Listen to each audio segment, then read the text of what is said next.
Alright, what's going on, y'all? Back again after a few months, which is normal at this point, because I fucking suck at this. But, you know, I guess the important thing is that I'm back now, and you're probably gonna wish I hadn't shown up at all. But, everything has been so damn busy, and I know that I say it every time, and it's always true. And this is no different. I mean, like, since the last time I made one of these videos, we've taken 4 trips, I think. One of them was a pretty long trip. In between all of these little trips, I'm often working overtime to just using overtime money to pay for these little trips or big trips or funding these collections that we have.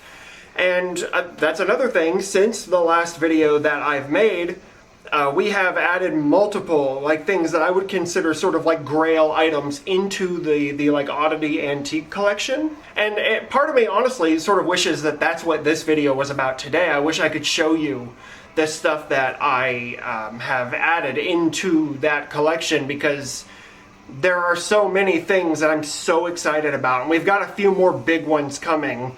Again, things that I'm absolutely thrilled with, and I'll show them one day or another, but you know, that last Oddity Curiosity video definitely got less engagement than the normal videos on this channel, which is to be expected, because that's why you guys are here, is for like the records and stuff, not oddities and antiques, that kind of shit. But you can actually see one of the big guys here. We have a big Zoltar Speaks machine in our living room now. That's actually not one of the things that I would have considered like a grail item. It's just something you might notice sitting next to me because it's huge. But finally today I have absolutely nothing to do. Same as yesterday and same as tomorrow. Yesterday I got a vasectomy, so I have dodged possibly the biggest bullet that I could have been hit with. So I'm feeling good about that. And I'm only mentally feeling good about that because physically I'm in quite a bit of discomfort. But it's better today than yesterday, so I'm hoping that trajectory continues. Alright, I don't have a lot of time because I don't have a lot of memory card space. So, you know, I'm probably going to speak a little bit quicker about things than I normally do. By the way, we're listening to the newest Curtain Wall EP. I love it. Shocker. But let's get into it. The first thing that I want to talk about here is one of the first presses that I got 2023, and I think I still haven't talked about this one. If I have, I'm fucking terribly sorry, but when there's so much time between these videos, sometimes I forget what I have and have not shown. Anyway, this is Cannibal Corpse, Hammer Smashed Face. So this EP came out in 1993, the year after Tomb of the Mutilated. And if you aren't familiar with what's on this, it's basically just the opening tracks for the first 3 albums. Obviously Shredded Humans from Eaten Back to Life, Meat Hook Sodomy from Butchered at Birth, and then Hammer Smashed Face from Tomb of the Mutilated, with the addition of 2 cover songs, because this is also the first look that we get at Chris Barnes' unfortunate penchant for doing covers. However, I will say the covers on this, The Exorcist by Possessed, and then Zero the Hero by Black Sabbath. The covers here are actually pretty good, and they're easily the best that they ever would be under, you know, Chris Barnes. There was also a 7-inch version of this that only had Hammer Smashed Face and the 2 covers. I sort of wish that they had put a bonus track or something we hadn't heard before on this EP instead of one of the opening tracks from the first 2 albums. But whatever, it is what it is. I mean, I'm thrilled to own this thing because it's really, really cool to, you know, it's cool to have it. I don't have these covers, at least on any other format. On top of that, the album cover itself is beautiful. Very, very cool. I love that one. The back cover is just a close-up of the same image, and you have the track listing on this side, some credits and stuff. There's no inner sheet or anything like that. It is just black vinyl, but you got your old Metal Blade labels there. Very cool. But yeah, I mean, not too much I need to say about this. If you know the first 3 Cannibal Corpse albums, then you know most of the tracks on this thing. But if you haven't heard the covers, it's worth a shot. Because like I said, they are the best covers that Chris Barnes would ever do. So, or do vocals for, at least. But absolutely banging. That's Cannibal Corpse, Hammer Smash Face.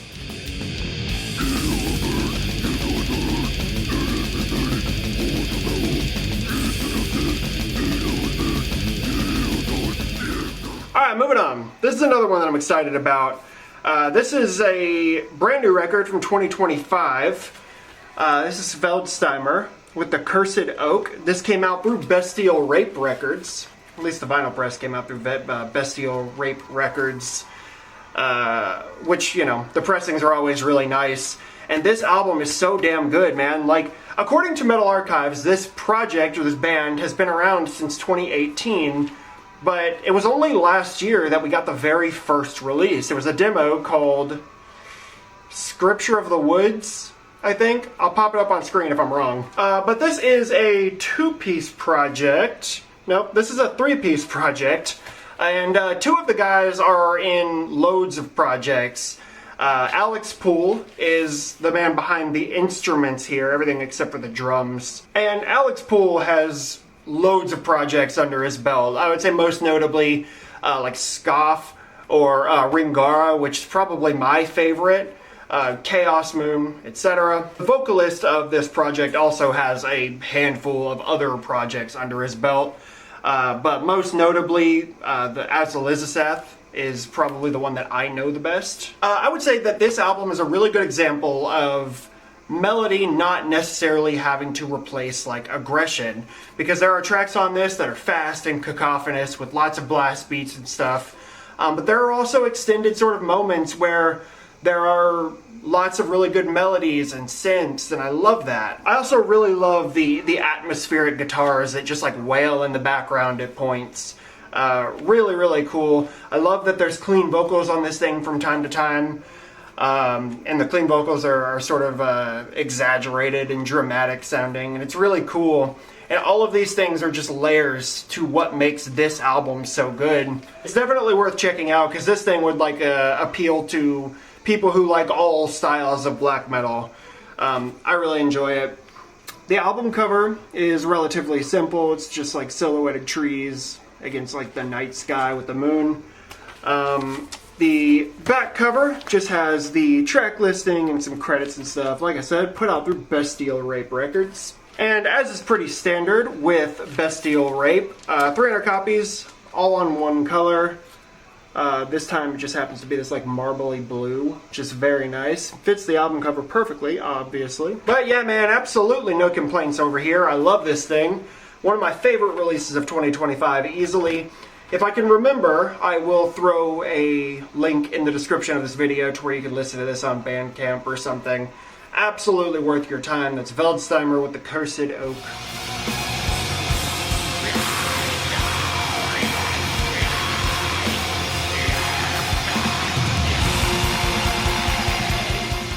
Moving on here, we've got a record that was, well, it's a demo that was put out back in 2012, and only just this year got a vinyl press, which I'm stoked on. This is Kolga, self-titled demo, Kolga. So finally Bindroom puts out the vinyl press of this thing, because ever since 2012 we only ever had a CD press that was put out through Lunder Records. But this thing is fantastic. It's very much centered and like focused on a prettier sort of style of black metal. Lots of really good melodies, lots of sort of lulled moments where it's much calmer. I wouldn't say that there's any like aggressive parts, but relatively speaking, there are moments where the music kind of lulls. And in those parts, the drums are allowed to shine even more than they do on the rest of this thing, because for me, the star player of this release is the drums. It's fantastic. And I guess relatively unsurprisingly, Austin from Panopticon is the man handling the drums. I can't say enough good stuff about the drum performance on this thing, but overall, this release is it's got to be a solid 10, man. I love this thing. I also really love how the vocals, like the vocals themselves are not necessarily anything we haven't heard before, but the way that they sound so distant and the way that they sort of play with the rest of the music, it really makes me just enjoy them that much more. like, I can't say enough good stuff about this record. I will show you what this looks like. There's the album cover right there, relatively simple. There's the back there, relatively simple again, more photography. The 3 tracks, which, I mean, it's only 3 tracks, but they're pretty long, ranging from like 8 minutes to just over 11 minutes. So, you know, it's a relatively, like, it's a decent length for a demo.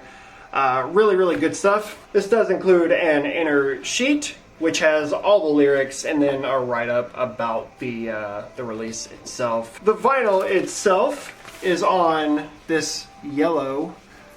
I think that all copies were yellow. There may have been a black vinyl as well, but honestly I can't remember.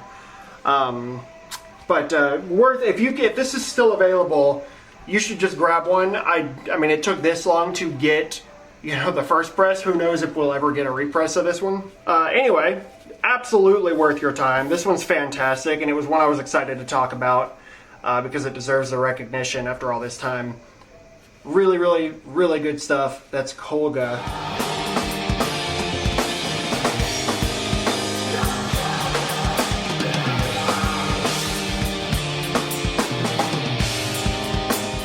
Alright, big time vibe shift for just a minute here, and then we'll move back into like the extreme metal type stuff. I have spoken about this record briefly before, not the vinyl I guess, but the album. I think I may have played it in the background of one of the more recent videos, but I can't get enough of this thing. This is Benjamin Todd with Shooting Star. This is the 4th, I think, full-length album put out through Benjamin Todd as like a solo recording artist. Obviously, he also does Lost Dog Street Band, and there's a lot more records under Lost Dog Street Band than there is under just Benjamin Todd solo. And what I love about this, and I haven't looked too much into it, so, you know, grain of salt, I guess. But at the beginning of the music video for Satisfied With Your Love, he mentions that each song stands as a representation of a different era of country music, which I think is very cool. And, you know, it sort of means that every one of these songs definitely does sound a little bit different. So if you are at all receptive to country music, if you don't like one song on here, there's a decent chance you'll like a couple others. But I love it. I love Benjamin Todd's voice. It's so distinct. I mean, you could pick it out of a crowd easy. And the songwriting is fantastic. I love the lyrics. There's not a song on here that I don't love. But I guess if I had to choose any favorites, Mary Could You is definitely one of them. Satisfied With Your Love, I Ain't the Man, Tramp Like Me is definitely one of my favorites on here. Absolute, fantastic, really good stuff. There's the album cover. I love that it's like an old tintype photograph. Very cool. There's the back there with Benjamin Todd himself once again. All the track listing. This was put out through 30 Tigers. There's the inner sleeve there. It's got like a cutout for the label. It makes it feel more old school. I really like that. It's got all of the lyrics, of course, and the vinyl itself is this really nice red. Things that I thought was kind of cool is, like, you can tell the border here is red and the vinyl itself is red. There was also a green vinyl, and the pressing, or like that version, had a green border, which I think is cool. But yeah, man, either you are like sort of tolerant of country music and you're willing to give this a shot, or you're not and you've already checked out. So I don't need to speak on this anymore, but I think it's fantastic, and perhaps you will too. That's Benjamin Todd, Shooting Star. Pick me up and take me home. I can earn an honest keep. We may never meet again. You can make a gentleman. Right, moving on. This is something that I think every one of us was probably really excited when we saw that this was happening. This band just has a way of coming out of the wild blue yonder and reminding everybody how fucking massive their presence is. This is Pissgrave with Malignant Worthlessness. So after 6 years of silence, we finally have the 3rd full-length album from Pissgrave, and this album is absolutely like a matured progression from the last one without losing any of the qualities that makes this band exactly what it is. Like, musically, it's sort of reminiscent of, like, say, the first Incantation record, for example, but it has a quality of something so much just angrier. sort of things in the vein of like Revenge, I guess. And that's not an original thought, you know. I mean, like, the people have been saying that kind of thing about this band since the beginning, and it's still true. It seems like there are more sort of groovy moments on this one than on previous Pissgrave albums, which I'm all here for. But, you know, it's just a good balance with the areas in this album that sounds like you dropped a handful of rocks into a blender. The riffs are angry, the vocals are angrier. Actually, the vocals on this one, maybe I'm wrong, but I sort of feel like they are slightly different from, like, the vocals on the other releases. It almost sounds like there's, like, pitch-shifted lows, and then regular lows, and then, like, high screams that are all layered on top of each other and kind of blended. It's very unique, if nothing else, but I love it. The album cover is right in line with the other album covers that this band has done. And same with the actual shot of the band. They always kind of do something pretty much exactly like this. We have all the track listing and stuff. Of course, this was put out through Profound Lore. As per usual, there's an inner sleeve with a sort of a zoomed out photo of what's on the front cover, or at least another angle of it or something.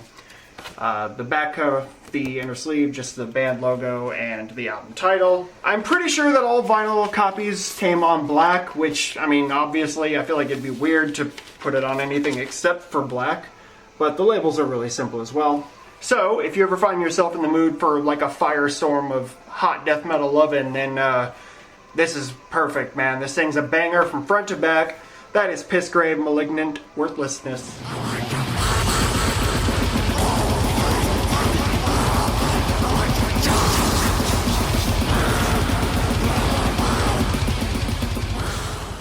Here's another one that I think most of us here can appreciate. I was certainly excited when I saw that this was being released, because everything that this band has done up to this point has been, you know, nothing short of banging. This is Blute with Reclaim the Fire. This is the second full-length album following Those of My Blood from 2023. And it's very much in the same vein as that album. Like, if you liked that, you're gonna like this. It's actually kind of crazy to think that this band has already been around for 5 years. It sort of seems like every release so far has kind of gained traction within this, like, community or scene that we're all exposed to. And as per usual, like, this release is packed to the gills with really good riffs. This band is certainly not afraid to get a little bouncy at times. And that is sort of weighted against the more chaotic moments on this thing, which again, I think only adds to the overall package. And as per usual, the vocals, they sound very menacing. There's just a lot of fun to be had with these Blute records. Because they all sort of follow the same formula, and that is really, really far from a complaint. But on top of that, you know, like, there's enough variance within these tracks and between the tracks that it's easy to keep your attention. I really dig it. The album cover itself just have like an armored head. There's the back cover right there. You have the track listing and then some credits and stuff on the other side. The inner sheet, Reclaim the Fire that burns in your soul, and there's some additional art on the other side of that. The vinyl itself is just black. I feel like all copies were on black vinyl, but I could be wrong about that. So yeah, man, I mean, I know the first press of this sold out, I think, but I know that a repress was in the works, and it could already be up. So worth looking into that if you want a copy of this. This shit's hot, man. That's Blute with Reclaim the Fire.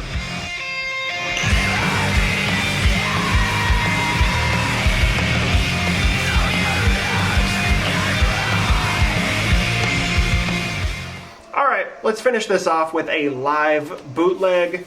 I got this a while ago now. I don't know, at least a year ago. Could be a year and a half, I don't know. But I'm talking about this. This is Immortal with Kings of the Raven Realm. This is a Reek of Death Records press, and I really love the Reek of Death stuff, obviously. I like all of the art, the album covers that are done for a lot of these releases. They all look a little bit silly, but in like the best way. But it's just cool, you know, because I certainly don't need every live record that Reek of Death does, but it's nice to have at least one from like the bands you like the most, you know. So this was recorded live in Holland, May 27th, 1994.